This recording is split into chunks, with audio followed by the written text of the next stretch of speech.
Chers adhérents, chers administrateurs, chers amis, bonjour à tous et merci de votre présence à ce rendez-vous traditionnel qui est l'Assemblée générale annuelle pour vous rendre compte du travail réalisé en 2019 et valider avec vous tous, adhérents, nos projets, nos orientations, nos comptes et renouveler le tiers sortant du conseil d'administration. C'est un exercice inédit pour moi puisque c'est ma première assemblée générale en tant que président et historique puisque c'est la première que nous allons réaliser totalement en visioconférence. La situation et les mesures sanitaires nous ont obligés à ne rassembler en physique que les membres du bureau qui m'entourent et je les remercie. Nous avons Véronique Villette, Emmanuel Sophie Montfort, Benjamin Chevalier, Guy Martimor, mon secrétaire Olivier Marty, ma trésorière Patricia Martin, Stéphane Cerdan, Roger Yannick Chartier, Bertrand Couronne, Laurent Pascal, le vice-président du Biterrois en cette année 2020. Et puis je sais que nous suivent les autres membres du bureau et du conseil d'administration. Je ne pourrai pas, on ne pourra pas vous entendre applaudir, donc je vous propose, si vous voulez, puisqu'on vous voit sur Zoom, si vous voulez nous remercier d'utiliser le langage des signes. Merci et bravo. Voilà, si vous voulez remercier l'équipe qui travaille pour vous. Je voudrais remercier également Nicolas Dulion qui nous accueille dans ses locaux d'Espace Entreprise et la société Light Événement qui va nous réaliser toute cette assemblée générale en visio avec des moyens techniques. On vous le fera partager sur les réseaux sociaux, vous verrez l'arrière du décor. On est vraiment dans un studio télé. Les statuts nationaux donc, ont été modifiés pendant la crise pour nous permettre de valider cet événement digital. Nous laisserons donc le chat public ouvert pendant toute la durée de l'AG statutaire. Je compte sur vous pour n'utiliser cet outil uniquement que pour exprimer votre vote. On ne vous demandera pas d'exprimer votre vote pour, mais si vous êtes contre ou si vous voulez vous abstenir, vous pourrez à chaque décision le signifier sur le chat et tout le monde pourra voir le résultat du vote. Voilà. Comme traditionnellement, je me dois de faire approuver le fait de voter à main levée, en l'occurrence ici en visio chat, et sachez que de toute façon, si quelqu'un demande le vote à bulletin secret, on ne pourra pas y répondre favorablement. Mais je me dois de vous le demander, donc on va regarder sur le chat Aurélie, notre secrétaire générale qui est devant, si certains s'opposent à ce vote à main levée.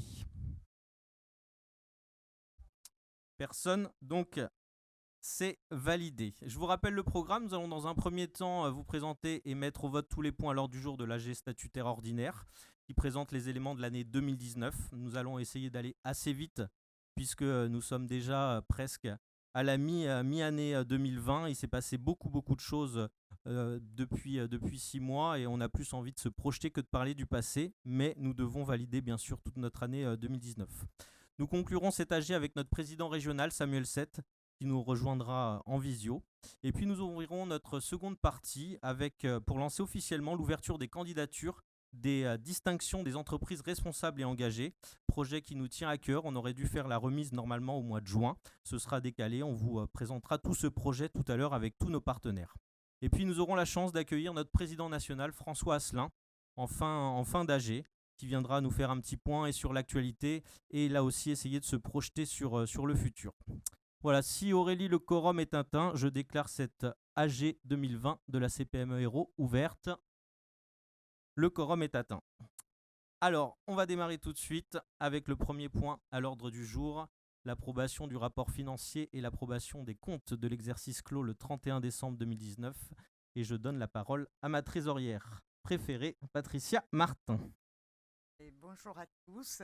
Voilà, donc dans un premier temps, excusez Stéphane Navarro, notre comptable, qui ne peut pas être là aujourd'hui, mais qui a œuvré toute l'année à l'élaboration de nos comptes et de notre bilan financier. Donc vous avez l'arrêté des comptes actuellement à l'écran. Donc je vais un peu vous commenter tout cela. Donc pour cette année 2019, on est sur un budget global à peu près de 190 000 euros. Nous avons donc dans ce budget au niveau des recettes nos cotisations adhérents qui sont de 117 570. Donc comme vous pouvez voir par rapport à l'année dernière, on était à 55 000, donc on a 60 000 euros à peu près de plus de cotisations, ce qui représente pour l'année 2019 140 adhérents de plus.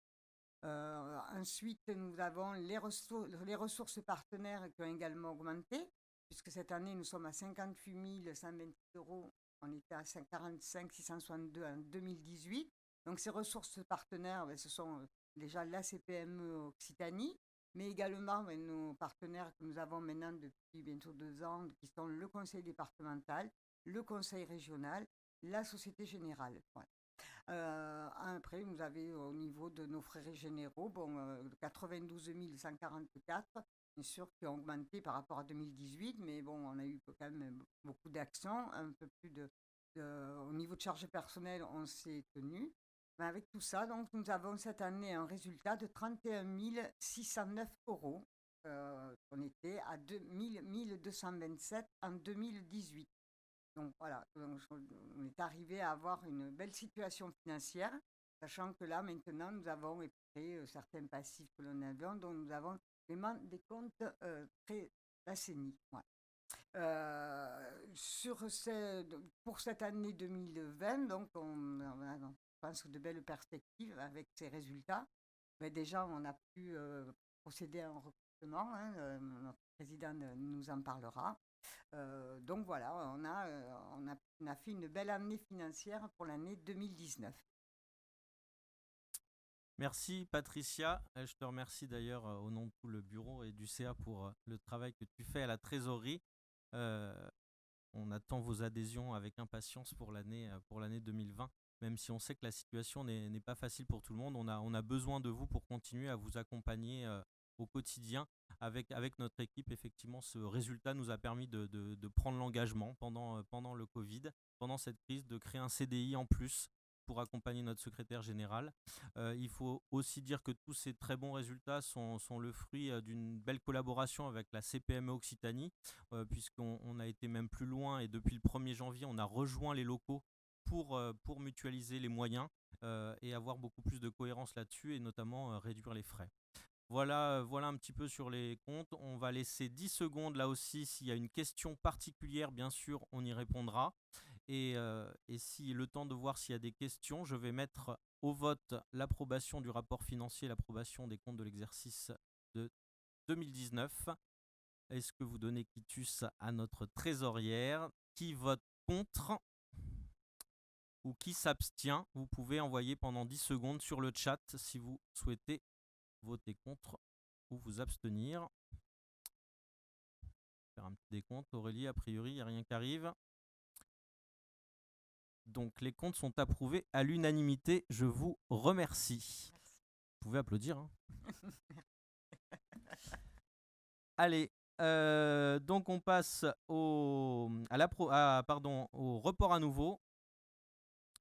Donc là aussi, l'Assemblée générale décide d'affecter le bénéfice de l'exercice élevant à 31 609 € de la manière suivante. Affecté en report à nouveau, donc pour cette année 2020, et notamment on vous a dit pour nous permettre d'embaucher un deuxième poste à temps plein pour continuer à se développer tous ensemble. Donc là aussi, on va laisser 10 secondes si certains veulent s'opposer ou s'abstenir. C'est bon ? Alors, le report à nouveau est validé à l'unanimité. Je vous remercie. On va passer au rapport moral de cette année 2019, mon premier rapport moral. Je vais essayer d'être bref et concis du fait de la situation actuelle, puisqu'on est déjà, comme je vous l'ai dit, déjà presque à la fin du premier semestre 2020. Il y a un an, en avril 2019, vous avez élu à l'unanimité un nouveau conseil d'administration de 24 membres qui m'ont fait l'honneur de m'élire à la présidence de la CPME de l'Hérault. Je tiens à remercier l'ensemble des personnes qui m'ont accordé leur confiance et les 23 membres du CA pour leur engagement. Je voudrais encore remercier mes prédécesseurs, Éric Brunel et Gabriel Delon, qui m'ont beaucoup appris et apporté sur les valeurs d'une organisation patronale et sur la CPME. Je remercie bien sûr Bernard Cabiron, président jusqu'en avril 2019, donc ce bilan est aussi en partie le sien jusqu'au mois d'avril, avec qui le passage de relais s'est fait en toute simplicité et en toute confiance. Bernard fait toujours partie de notre CAE et toujours à nos côtés, tout comme Éric Brunel. Je me dois de remercier vraiment tout particulièrement mon bureau, à qui j'en ai demandé énormément depuis un an, qui m'a demandé parfois de ralentir, mais a toujours répondu présent avec entrain et motivation pour faire rayonner la CPME de l'Hérault et faire entendre la voix des TPE-PME. Nous vous laisserons juger du résultat lors de cette assemblée, mais je peux vous affirmer aujourd'hui que je suis fier de toute cette équipe, de ses administrateurs, de ses membres associés, de ses adhérents engagés et solidaires au service de l'économie de notre territoire. Je suis fier de mon équipe interne et je voudrais qu'ils me rejoignent J'adresse un énorme merci à notre secrétaire général et là je vous demande de l'applaudir, s'il vous plaît. Aurélie Espitalier-Noël, qui n'a jamais compté ses efforts pour répondre à tous nos projets avec son équipe. Célie Lacroix, qui vous répond pour les dossiers AGFIS depuis 2 ans maintenant et qui est passé du côté CPME Occitanie, mais dédié à l'Hérault. Et puis le petit nouveau, le petit dernier, qu'on peut applaudir également, Clément Barbossa, qui vient de nous rejoindre et qui va reprendre en partie les dossiers AGFIS et une grosse action sur la communication. Vous avez pu voir un peu les derniers supports, ça évolue et merci Clément et bienvenue dans l'équipe.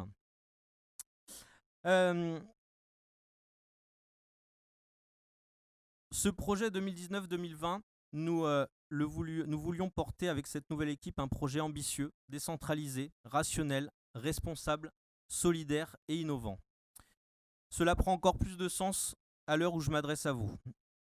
Ambitieux car nous voulions doubler le nombre d'adhérents. Et je peux vous dire qu'à ce jour, en 1 an, nous avons déjà plus de 200 nouveaux chefs d'entreprise qui nous ont rejoints. Au niveau national, nous connaîtrons en fin d'année les chiffres de la représentativité, mais dans tous les cas, la CPME a pris une place prédominante dans les négociations avec l'État et les valeurs défendues permettent d'envisager sereinement l'avenir. La CPME a tous les atouts pour devenir la première organisation patronale et pour porter la voix des TPE-PME plus intensément. J'adresse une pensée sincère à toutes ces entreprises patrimoniales, à ces hommes et ces femmes qui prennent des risques au quotidien, et je connais la difficulté actuelle de certains qui sont en train de tout perdre. Je connais la situation et sachez que nous ferons tout ce qui est en notre pouvoir pour vous aider, pour faciliter le dialogue social indispensable à la sortie de cette crise. Je sais qu'ensemble, on sortira plus fort de cette crise. Je suis fier de porter les couleurs de la CPME au niveau national, où François Asselin, que nous recevrons tout à l'heure, a été élu pour un second mandat et qui est sur tous les fronts et de tous les combats. Et je lui adresse toutes mes félicitations pour les dernières avancées obtenues ces dernières années en faveur des TPE-PME. Je suis fier de la CPME Occitanie et de son président Samuel Sett, élu en juin dernier, et qui lui aussi porte la voix des entrepreneurs de notre région avec l'engagement et la fougue qu'on lui connaît. Je le remercie de la confiance qu'il m'a accordée en me demandant d'être son vice-président service. Et nous avons, comme je vous l'ai dit, depuis le 1er janvier, encore rapproché nos liens, puisque maintenant, les équipes travaillent dans un seul et unique lieu au nord de Montpellier. C'est cette synergie extraordinaire avec le national, avec le régional, avec certains départements, comme le Gard de Xavier Douai, les PO de Bernard Massias, la Haute-Garonne de Samuel Sett, qui nous permet de transformer notre organisation patronale. Cette intelligence collective, cet échange de bonnes pratiques, nous permet d'accompagner toujours mieux et toujours plus loin tous nos adhérents. Nous n'avons pas attendu les dernières tendances sociétales pour prôner des valeurs de solidarité, d'engagement sociétal, de responsabilité. C'est au quotidien que nous les pratiquons dans nos petites entreprises et cela a pris tout son sens dans la situation que nous sommes en train de traverser. Notre valeur ajoutée, c'est l'homme, l'humain. J'avais il y a 1 an cité plusieurs économistes sur les changements de notre économie, sur les enjeux environnementaux et climatiques qui bouleversent notre façon de penser et d'agir, et qui réclament plus de décentralisation et plus de rationalisation. Nous nous y sommes employés depuis plus d'1 an, et les enjeux actuels nous obligent à accélérer encore ces transformations. La décentralisation, c'est ce que nous mettons en œuvre en repensant notre organisation pour mailler beaucoup plus le tissu économique, en fédérant un maximum de chefs d'entreprise autour des valeurs communes. En développant sur le terrain nos actions sur tout le département, et notamment l'Ouest Hérault, et je remercie sincèrement Guy Martimore, il est là Guy, je peux venir te montrer même si tu nous rejoindras tout à l'heure, Bertrand Couronne et Olivier Marty pour le travail effectué sur le Biterrois. Je salue l'arrivée de Laurent Pascal qui viendra tout à l'heure et qui devrait être élu à l'issue du premier CA vice-président de la CPME pour le territoire biterrois, puisqu'il a été élu donc sur le territoire au niveau du GDE. Je sais qu'ensemble, nous allons continuer à faire du très bon travail sur ce secteur. Je remercie Chaouki Asfouri et Benjamin Chevalier pour le travail effectué sur le nord du département et notamment sur le Pic Saint-Loup. Je remercie Nancy McGee et Christine Orceau pour le lancement de notre antenne sur le bassin de Thau et Sète, avec déjà une très très belle dynamique sur ce territoire. Et puis nous avons en cours la création de l'antenne Lunelloise Pays de l'Or et celle de Cœur d'Hérault qui devrait voir le jour dans les mois qui viennent. Je voudrais remercier le vice-président délégué aux cellules de réflexion, Benjamin Chevalier, pour tout le travail effectué avec toute son équipe, Véronique Villette, Jérôme Ferrando et tous les autres. sur nos thématiques entrepreneuriales. Et il vous les présentera tout à l'heure dans le rapport d'activité.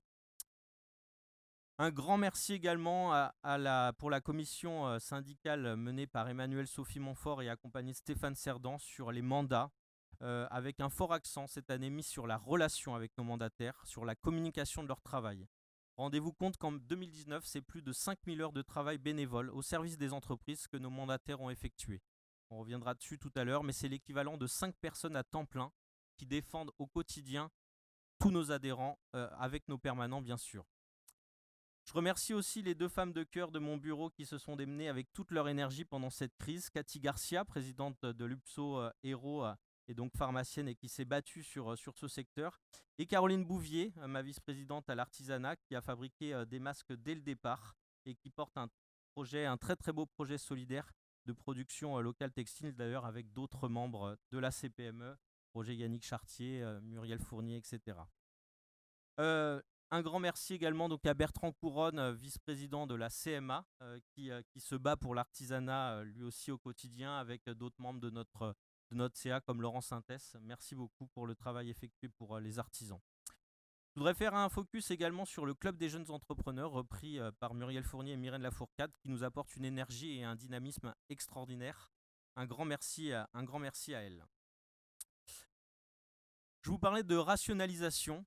C'est dès le mois de juin 2019 que nous avons lancé devant la députée Coralie Dubost, avec qui nous travaillons en parfaite adéquation, notre comité des parties prenantes. J'y reviendrai tout à l'heure, mais c'est plus de 40 organisations, des organismes paritaires, les institutions publiques, des partenaires, des chambres consulaires, les tribunaux, les réseaux économiques, des écoles, des universités, Montpellier Business School, avec qui nous travaillons du coup au quotidien et devant qui nous avons pris des engagements de travailler ensemble autour des valeurs de la RSE. Nous ferons au mois de juin un événement pour les 1 an de notre comité des parties prenantes où nous rendrons compte du travail effectué. Cela nous a permis d'accentuer, d'accélérer cette politique de partenariat pour fédérer les énergies, être force de proposition avec l'ensemble des acteurs qui le souhaitent. Nous avons signé des conventions de partenariat avec Montpellier Business School, avec les réseaux économiques comme les femmes chefs d'entreprise, le CREM, 60 000 rebonds, les As du PIC, la Jeune Chambre économique, le GDE à Béziers, avec la CCI, avec qui nous travaillons en parfaite collaboration, et je remercie son président André Deljari, qui doit, je pense, être derrière son écran, pour toute la confiance qu'il nous accorde. Avec tous nos partenaires financiers, que je remercie chaleureusement, avec de très très belles actions que nous menons avec la région Occitanie et Carole Delga, sa présidente, avec le conseil départemental de l'Hérault et Kléber Mesquida, et avec notre partenaire également bancaire, la Société Générale. Seul on va plus vite, ensemble on va plus loin.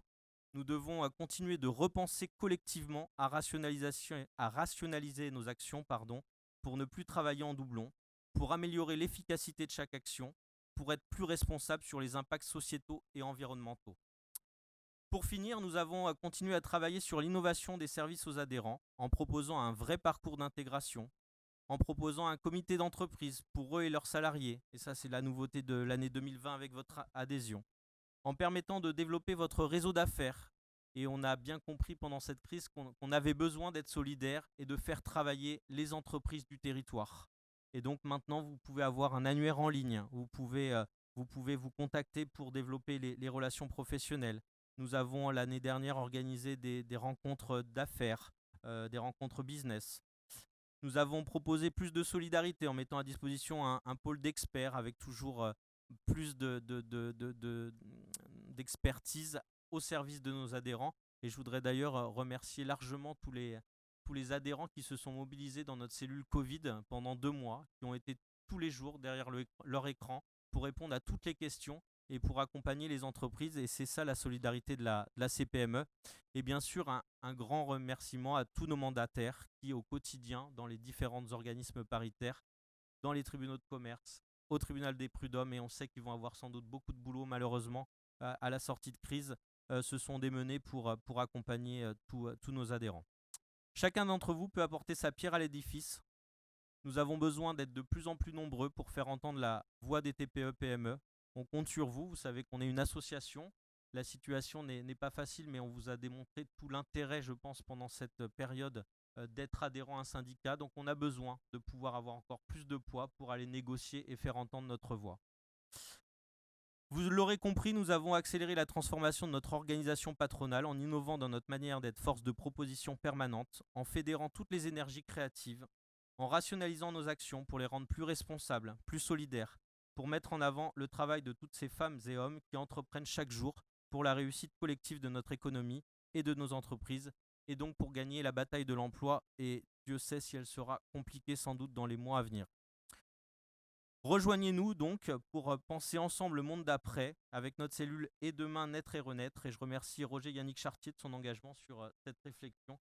Et vous pouvez venir bien sûr participer pour changer la situation de demain. Nous devons collectivement mobiliser nos énergies et notre intelligence pour construire une économie plus responsable et plus solidaire. Merci encore à tous.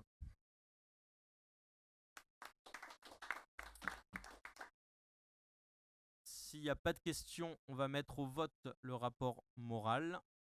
On va laisser quelques secondes. Pas d'abstention, pas de vote contre. Je vous remercie.